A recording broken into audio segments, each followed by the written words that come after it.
Alright lads, it's time to finish this Sheldon deck. Time to put it together, figure out what I'm going to actually run. Because I over collected cards, over acquired. So what happened is I saw the Sheldon, the version from 2012, 2013. I started with that, thinking it's his, it's the deck. It's the one I should play. And I was thinking, you know, he probably changed it, but I don't know where to find the change. Then I found the changes. I found the changes in Star City Games, where he wrote an article describing all the changes through the years, all the ones he could remember. So I had the 2019, 2020 version. I figured exactly what, and there were a lot of changes. So what I did is I had already started acquiring the 2013-2012 version cards.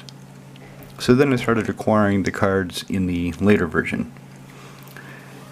Meaning I've got a lot more than the 62 cards I would put into a deck.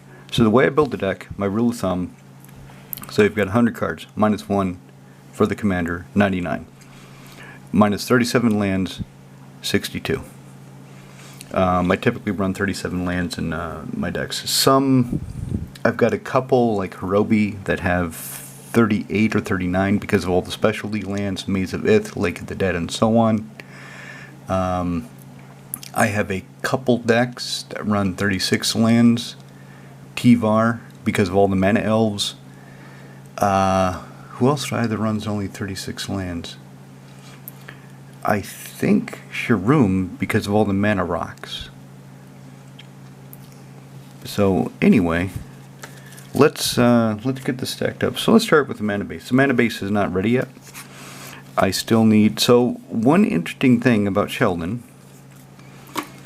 Let's see, 1, 2, 3, 4, 5, 6, 7, 8, 9, 10, 11, 12, 13, 14, 15, 16, 17, 18, 19, 20. 2, 3, 4, 5, 6, 7, 8, 9, 30. So I've got 33. Meaning I've got 4 more lands to acquire to have the 37 lands. Something interesting about Sheldon is he did not run any fetch lands, and I cannot figure out why. I've not seen why. I thought about actually writing to Star City Games, writing to some of the authors, and asking anybody that knew Sheldon before he died, why didn't he run fetch lands?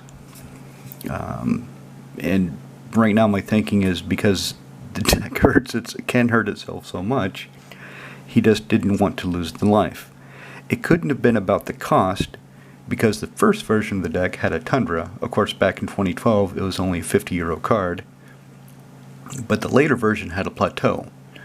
So if he got it in, say, 2018-17, it would have been a €100 card, pretty close to.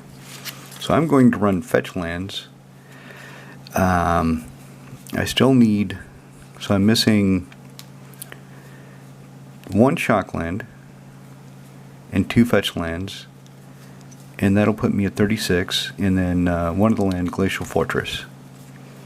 So I don't have, I've ordered the check lands, the ones that come into play. Do you have a basic land of that type, or do you have a land of that type, of that basic land type? Glacial Fortress, play it. If you do not have a plains or an island in play, it comes into play tapped. So I'm going to run 3 of those.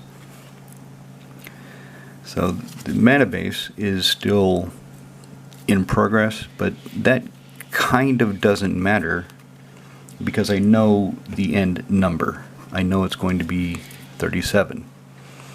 These are the basic lands. So something some of you might have heard is what I have. So I've got a box, a shoe box, that I put a divider in full of basic lands. And I've got 13 minimum. There's a couple, I only have 11 for the commander collection, but typically I will have a minimum of 13 of any one basic land art. So I've got 13 of these plains. I've got 13 of another, the Fluffy Cloud version of Revised Plains. And whenever I build a new commander deck, I take out the extra lands. So I take out all 13 of each type. So I will not use those in another commander deck So that way this deck, it will have its own unique visual basic land identity, and none of my other decks will have that. And I always run the same basic lands because I like to have that continuity. I don't like having my basic lands being different. I don't like that at all. Some people don't give a shit, don't care. I do. So let's start with what is absolutely going in the deck, and then we'll go from there. So Arcane Signet, definitely. The Locket and the Signets, I do not have an Izzet Signet. I do not have an Izzet Locket. He was only running the Azorius Locket. So if I run the Boros and Izzet Lockets, I am altering the deck. And I don't want to alter it from what he had in some version. I want to minimize that. Obviously, with the fetch lands, I am changing it. With the extra shock lands, I am changing it. Excuse me. So, I have not decided if I'm going to run Lockets and Signets, Lockets or Signets. Still thinking that through. So the Lockets, they cost 3 to cast. They give me 1 of either color. And then I can spend 4 of any color and sacrifice and draw 2 cards. So that is useful. The Signets, of course, come down faster, but I have to spend a mana to use them. And they give me double mana. But then later in the game, when I don't need the mana as much and I really would like the cards, then the Lockets would be better. So I'm thinking what I'll do is run the Lockets, but I need to get the Azorius Locket first. I'm going to set these aside for now. Coveted Jewel, it costs 6. It comes into play, I draw 3 cards, add 3 mana of any one color, so it's kind of like a Gilded Lotus with a bonus. Whenever one or more creatures an opponent controls attack you and are not blocked, they draw 3 cards and gain control of the jewel. And then, of course, people try to take the jewel from them. And a bit of coffee. So, I'm not sure if I want to run this, so I will wait. I do know I will want more rocks. I've not, like I said, I've got about 80 cards. The Goblin Flectomancer for the deck is still inbound, so 81 cards, and I need only 62, so yeah, gotta make some cuts. Oh, I do have an Izzet Signet. I forgot. See, I've been collecting so fast and so furiously, I just forgot. Okay, Skyclave Relic. He was playing Darksteel Ingot. I consider this change to be just obvious and still in the spirit of what he was doing. I want to keep in the spirit of what I want to explore a deck style that I haven't built on my own. I didn't think of this. Most of my decks, I will ask for advice. I will talk to people about a few of them. Most of them, I completely built myself without reviewing anything other than Googling cards like Skyclave Relic, cards like Land Tax. Googling that just to see what's out there that I might have forgotten about. So, Skyclave Relic is a strict upgrade over Darksteel Ingot. They both cost 3, they're both indestructible, they both give you mana of any one color, but the Relic, of course, you can kick it and get 3 of them. So for 6 mana, you get 3 Darksteel Ingots. So I'm going to play that Soul Ring. It's the Sheldon Maneri Soul Ring, so that's going in.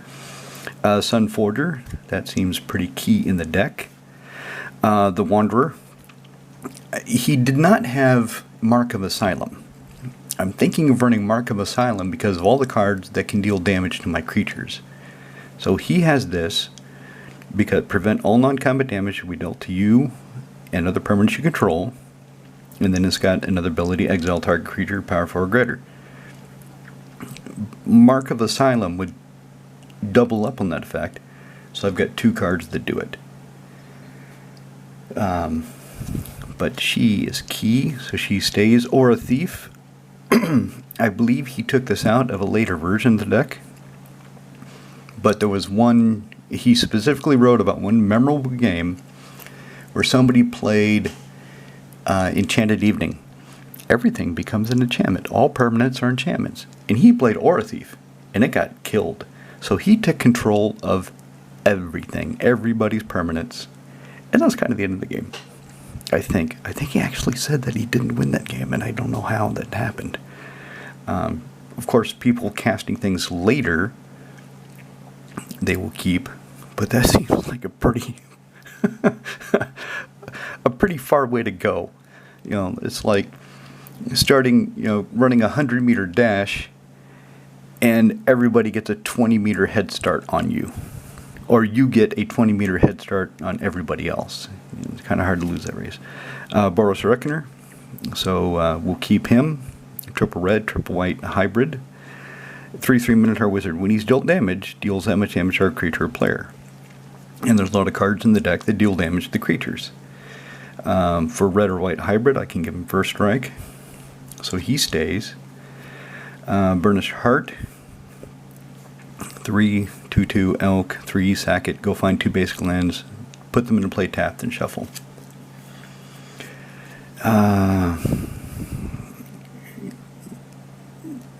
It's good. I want to focus on the cards that I know I will want in the deck. I'm not absolutely sure. Crumb Shell Crab. So you play it for 3. It is a 2/2 nothing. Then you flip it over for 4 and a blue, and you exchange control of a creature you control and creature an opponent controls. Let's wait on that. Clone. Yeah, we'll put the clone in, so it comes into play as a copy of any creature in the battlefield. Gisela, Blade of Gold Knight. Maybe if I have her in play, the Mark of Asylum becomes less important. So if she's in play, all damage that we dealt to my stuff and me is cut in half. All damage that we dealt to my opponent's things and them is doubled, including the damage that I don't, from sources I don't control. So if they start smashing into each other, they're dealing double damage to each other. So she's good.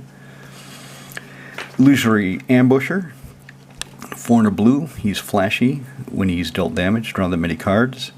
So if I have him in play and I Blasphemous Act, he's dealt 13 damage. I get to draw 13 cards. Unless, of course, I've got one of the damage reduction effects. If the Wanderer's in play, well, the damage that my things would do to him, non-combat things, are negated. So it's kind of a non-bow, but I want to try him. Mischievous Coinar. Play him as a 2/2 nothing for 3. For 1 blue, flip him over, copy an instant sorcery, and choose new targets for the copy, if you want to. Maybe you want to keep the same targets, maybe you want to double it up. And then for 3 blue, you can flip him back down. I want to run him. Molten Primordial. He cost 7, but for 7, you get control of 1 creature from each of your opponents until end of turn, and they have haste until end of turn. I'm going to hold off on him because of the 7. New Proud Guildmage. Blue-white. 2/2 blue-white. Target creature gains flying until end of turn. 3 blue-white. Detain a non-land permanent opponent controls. Well, he comes down early. He doesn't really cost that much to give. The detain costs 5, but you can do it at instant speed. So let's put him in the going to be in the deck. For it, clone. It's a clone that you can pay 3 and 2 life and copy an artifact. So it's clone and copy artifact shoved together with a mana reduction. So let's keep him. Solemn Simulacrum. Yep, he's always good. Sun Titan. He's good if I have a lot of things that are going to the graveyard. If I have a lot of things to come back, permanents that are 3 CMC or less. So let's wait on him. Thought Sponge. 3 and a blue for a 1/1 flashy sponge. When he flashes into play, gets +1/+1 encounters on it, equal to the greatest number of cards an opponent has drawn this turn. And when it croaks, you draw cards equal to its power. So this is the lads I play with. None of them are really playing decks where they typically draw that many cards outside of their draw step. Once in a while, once in a great while, they'll do that.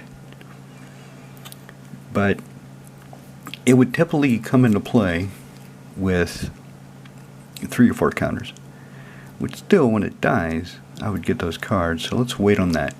True Fire Captain. This is kind of like the Boros Reckoner. Red, red, white, white for 4/3 Humanite. Whenever she is dealt damage, she deals that much damage to target player. So she fits the theme. Viashino Heretic. 2 in a red for a 1/3. He's got to be Viashino something. He's got to be an artificier, a wizard, something. I need to check the great creature type updates. I've mentioned this before, but I keep forgetting. But anyway, 1 in a red, tap, blow up an artifact right into the face of the person that controls it. So destroy target artifact. He deals that much damage to the controller of the artifact equal to its CMC. Boom. Willbender. This actually, I think he took this out of the later version of the deck. Let's put this flat so it actually will sit down. Play him for 3 as a 2/2 nothing. 1 in a blue, flip him over and change the target of a spell or ability with a single target. So this can do different fun things. Are you watching still? Yeah, I'm looking for the cable. Where did you put it? I don't know. Is it in the bag? Not the other one. I don't think it's here. Well, go look in the other room where we plug in the fan. Oh, yeah. My daughter's watching, and the computer she's been running on battery on the notebook. And, okay. And now she needs to plug it in and couldn't find the cable. Ether Flash, 2 red, red. Whenever any creature comes to play, deals 2 damage to each creature. To that creature. I think that was in both versions of the deck, so I'll keep it. Blind Obedience, 1 in a white. Artifacts and creatures you control enter the battlefield tap with Extort. Yeah, that's pretty key. Confounding, this is something I didn't even know it existed until I saw it in the Sheldon Maneri deck list. 1 in a blue. When it comes into play, draw a card. Whenever land comes into play under opponent's control, if that player had another land enter the battlefield under the control of this turn, they return to land. So, sorry, and my mouth's going dry. Let me get a drink.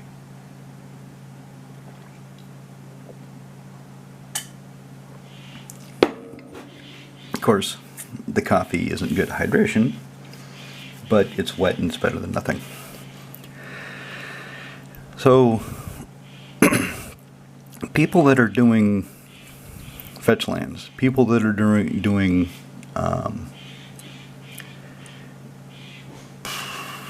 cultivate, they'll have to choose and bounce it. I'm going to put this in here just to see how it works, just to see what happens. Copy enchantment, 2 in a blue, comes into play as a copy of an enchantment on the battlefield. Let's keep that. Karmic Justice. I've run this before in some of my decks. This is a copy I've had for a long time. It's foil. I like it. I like the art a lot. But it usually doesn't do anything because your opponents pretty quickly figure out, oh, all I have to do is blow up the Karmic Justice and they'll blow up something of mine. But if I get rid of that, then I don't have to worry about the effect over time. So in some ways, it's a threat. 2 in a white, you play it as a threat, and whoever destroys it, you get to destroy a non-land, non-creature permanent. Oh, you can blow up a land. So, no target. Okay, let me read the card. It's been a long time. So I play it, and then a spell or ability an opponent controls destroys it. I can destroy something they control. Yeah, let's go with it. Land tax, yep. Get more land. Light Mine Field. 2 white. I'm not going to be attacking much in this deck. Ruhan, Sheldon, has to attack every turn. So that's the only creature I have that'll be running into the light mine field and would take 1 damage. The token guy, though, he's really got to think about it. 2 white. Whenever one or more creatures attack, deals damage to each of those creatures equal to the number of attacking creatures. And if you goad their creatures and they all have to attack, maybe they all get killed by the mines. So let's keep that in there. Martial Law. 2 white. Beginning of your upkeep, detain target creature and opponent controls. I'm really not sure if this is worth the mana cost, so we'll wait on that. Mirror Maid. It's in between copy artifact and copy enchantment. It can do both.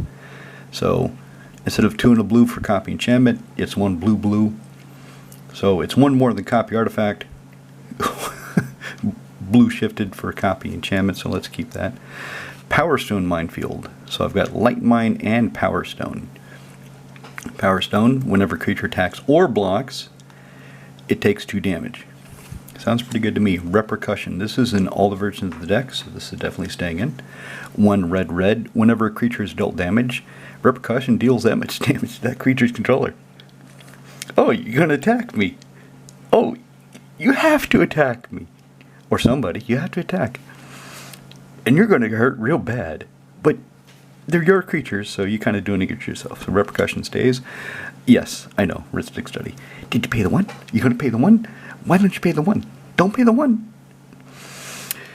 2 and a blue. Whenever an opponent casts a spell, he may draw a card unless a player pays the 1.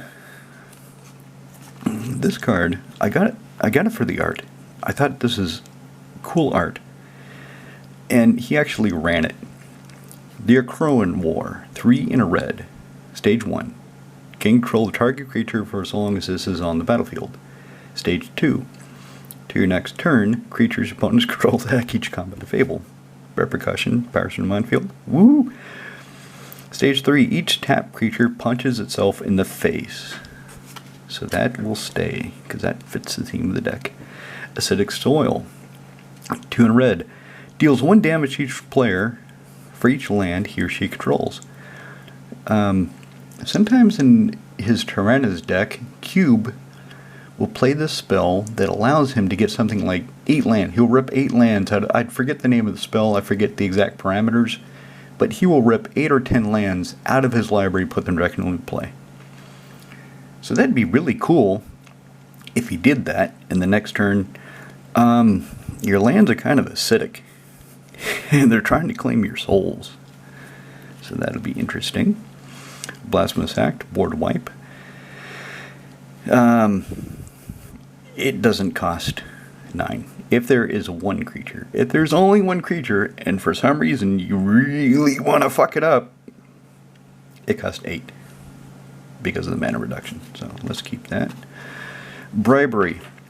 I'm not sure if I want to run Bribery, because I'm not sure if I want to be digging through other people's decks and taking their creatures, but Cube is running Vasigoth in his Massacre Curl deck, and it's a bitch of a creature. Hang on, let me set 2. Okay, I'll splice this together. So if I got that, I think it's Vasigoth, some fucked up Dustmorn 9/9 exile play bullshit fucking creature. It's just a bitch. Ward, buy Cube 3 beers and a cheeseburger, some shit like that. So if I bribe that out, I wouldn't feel so bad. Chain Reaction. 2 red. Deals X damage to every creature where that is the number of creatures in the battlefield. So if I do that, and Repercussion is in play, we're all dead next game. Harsh Justice. 2 and a white. It's an instant. This Portal, they only had sorceries, and then they would, in the text box, tell you it's actually sorcery without saying, or tell you it's an instant without saying it's an instant. And this actually is not a cheap card, because this is the only printing of Harsh Justice. So, only after you're attacked, before you declare blockers.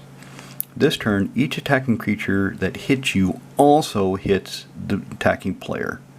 So you share the damage. Sleep. 2 blue blue. Tap all creatures target player controls. They don't untap during the untap step. I'm going to hold off on that because, like I said, I only have 62 slots. 61 because I really want the Goblin Flectomancer in the deck. Goblin Flectomancer is a 1 colorless, 1 blue, 1 red. I think he's a 1/1. I cannot remember his power toughness, but you sacrifice him and change the target spell or permanent. I believe that's how he works. I know I want him in the deck, so I only have 61 slots now. Plus the mana rocks, I gotta figure that out. Solar Blaze, 2 red white. Each creature punches itself in the face. Yeah. Aurelia's Fury, X red white. Deals X damage divided any way you feel like amongst any number of target creatures and or players. Each creature dealt damage this way gets tapped. Players damaged this way cannot cast non-creature spells this turn. It's a good card. Blue Sun Zenith. It's costly. Triple blue to get it started, and then X for the cards. But you shuffle it back in your library, so ideally, inshallah, you can draw it again and do it again. And at the end of a turn, if you've got 5 mana and 3 of it's blue, if you've got nothing else to do at the end of the turn of the opponent preceding you, you might as well draw 2 cards and shuffle it back in. Borals, now we get into the combat prevention suite. Fury Shield, 2 in a red. Fog, target attacking or blocking creature, so it only negates 1 creature. If red is spent, then it deals damage to that creature's controller equal to the creature's power. I believe he had a story where somebody had a Blank Steel Colossus, they got it early, they attacked with it, and he went, oh, you're going to punch yourself in the face, and it's going to hurt real bad. So let's keep that.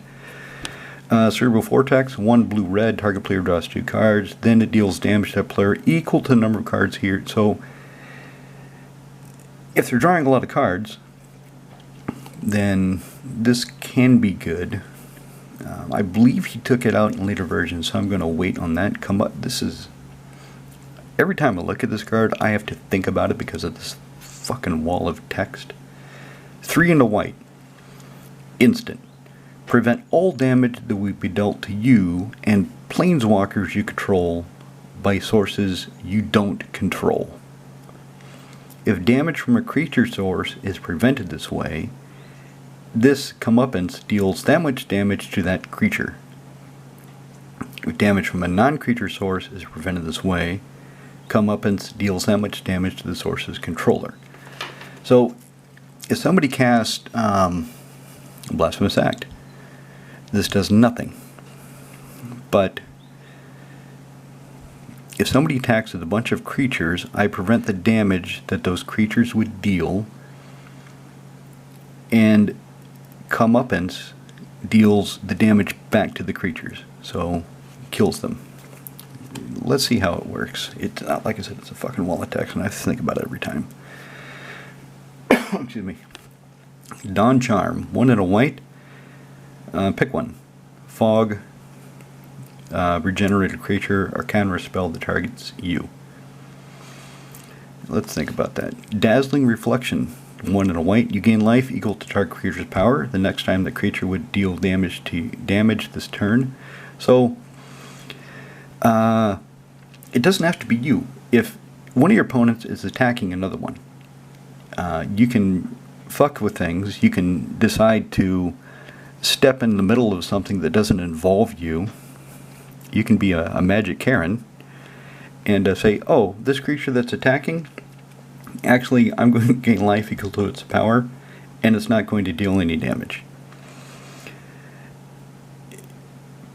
So you can have an attacker kill a blocker, or you can have a blocker kill an attacker. You can do things like that. So let's keep that because it's funny. Yeah, this is signed. I love the way he signed it. This is cool. I wish it was foil, but it's not. But it's signed, so I'm taking it. Deflecting Palm, red, white. Next time a source of your choice to deal damage to you this turn, prevent the damage. If damage is prevented this way, Deflecting Palm deals that much damage to the source's controller. Desertion, 3 blue blue, counter target spell. If it's an artifact or creature spell, that comes into play. It costs 5, though.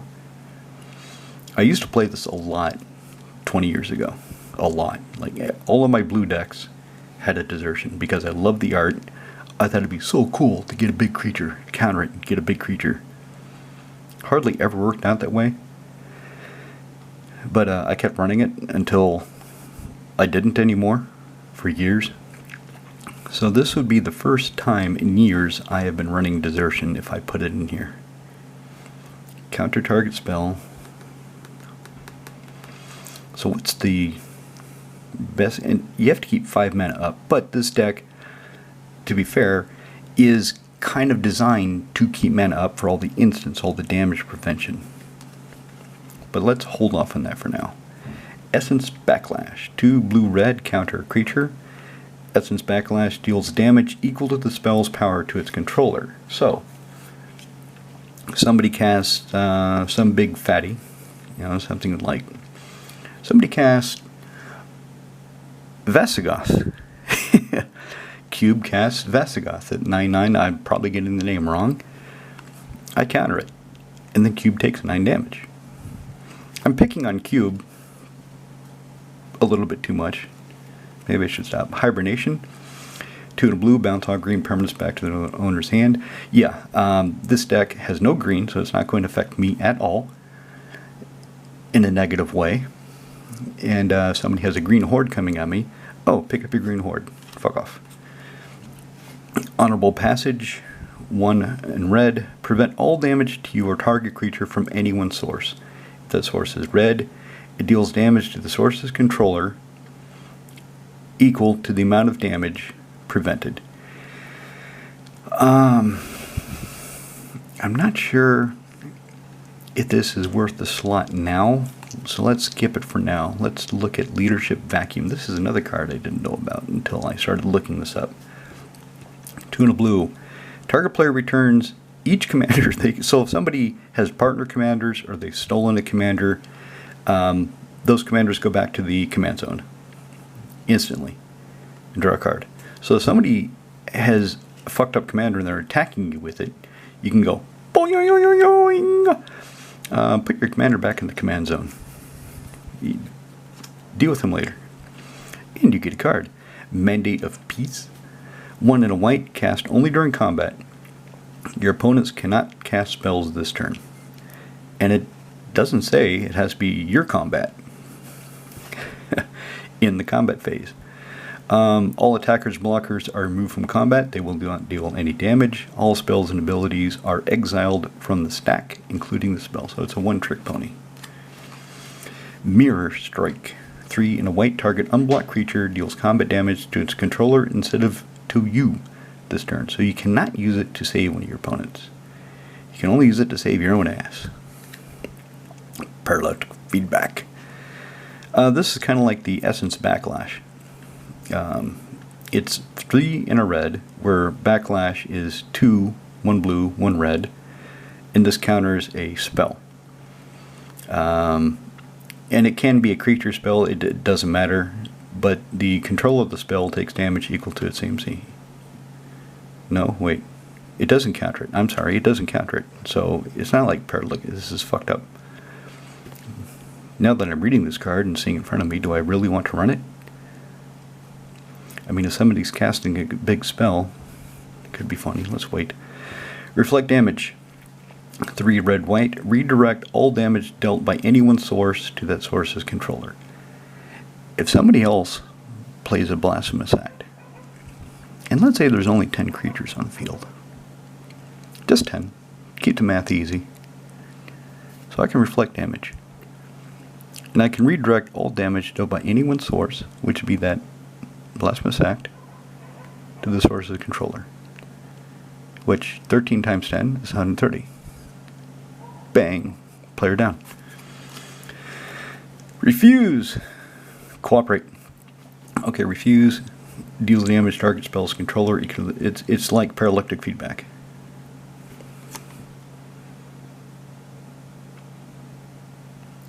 Actually, maybe I don't want paralytic feedback because refuse does the same thing and then also has cooperate. So if this is in my graveyard, I can copy an instant or sorcery and choose new targets for the copy. And then it gets exiled. So let's keep that. Ransom, this is weird. This is a weird card. Managed to get a signed one though. 2 blue, instant. You and target opponent each untap and gain control of all creatures the other one controls till end of turn. And they have haste. So there's a lot of this is a weird card, and this is one of the cards you kind of think through the ramifications, and you're waiting to play it because you're not sure. But here's a scenario. Somebody's attacking you with a horde. This other guy, he's got a horde of creatures too. So you trade your 2 or 3 utility creatures for this guy's army. His army comes into play under your control, and then you make disadvantageous blocks to try to kill as much as the incoming horde as possible and kill as many of the blocking creatures as possible, degrading 2 opponents at the same time. That's one possibility, so let's keep that. Restore the piece. 1 blue, 1 colorless, 1 blue, 1 white. Each creature that dealt damage this turn is bounced back to its owner's hand. So they have to deal damage, and then after, you bounce them back. Now, this is interesting because, again, to pick on Cube, he's got a Grayson Starn deck. And the Grayson Starn deck is all about dealing damage to your opponents without the combat step. So you deal 1 point of damage, Grayson Starn himself adds another 2, so it's 3. So every 1 point of damage becomes a lightning bolt. So if I restore the piece, everything that dealt damage, and doesn't have to be combat damage, gets bounced back to its controller's hand, including Grayson Starn. So let's keep that. Reverse damage. 1 white. Next time a source of your choice would deal damage to you this turn, prevent it, you gain that much life. So a single point, single source, prevent it, gain life. Turn the tables. 3 white. All combat damage that would be dealt to you this turn is dealt to target attacking creature instead. So it's a fog, and then you add up the damage, and then you focus it back on 1 creature. So that's interesting. Smite. Destroy target blocked creature. I'm not sure if I want that right now, because I'm not going to be attacking much.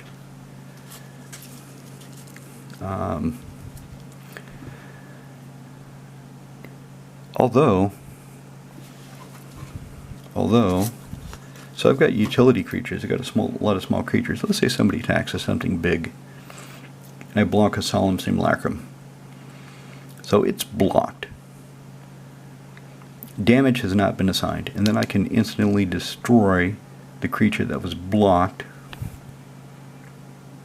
for 1 white mana. Fuck it, let's keep it. So what do we have? 1, 2, 3, 4, 5, 6, 7, 8, 10, 11, 12, 13, 14.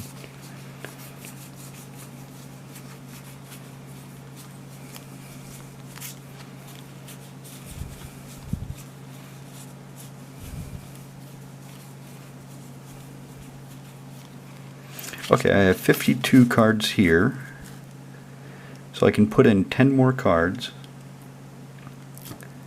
9 more because of the Flectomancer, so I can put in 9 more cards.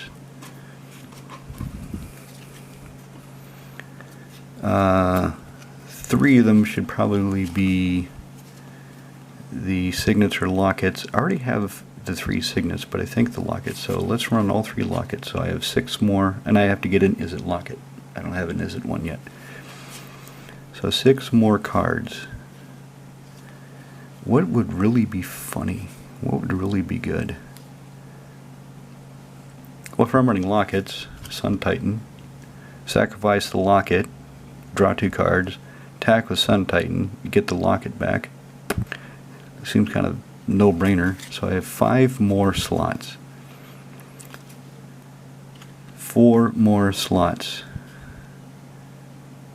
Hidden Archive 4 gives me 2 taps. 3 more slots, unless I miscounted, which is possible. 3 more slots. 2 more slots. 1 more slot.